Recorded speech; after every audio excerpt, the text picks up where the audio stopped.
बाजार। लोगवा कहेली बजनिया लोगवा कहेली बजनिया सोनू कुशवाहा। लोगवा कहेली हौ देवी सात बहिनिया हे मैया हौ देवी सात बहिनिया हौ देवी सात बहिनिया हे मैया हौ देवी सात बहिनिया लोगवा कहेली बजनिया हे मैया लोगवा कहेली बजनिया लोगवा कहेली बजनिया हे मैया लोगवा कहेली बजनिया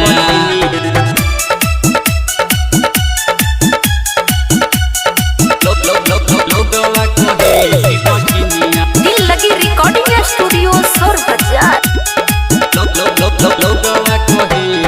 पत्थर के मूर्ति में पत्थरे रहेलू हमर दुख मैया कहे न सुनेलू हमर दुख मैया कहे न सुनेलू पत्थर के मूर्ति में पत्थरे रहेलू हमर दुख मैया कहे न सुनेलू कहे न सुनेलू ये गो एहसान कर दहे मैया हम पूजत रहब चरनिया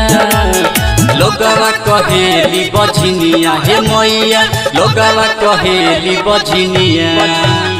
लोगवा कहेली बजनिया हे मैया लोगवा कहेली बजनिया दिल लगी रिकॉर्डिंग स्टूडियो सोर बाजार। लोगवा कहेली बजनिया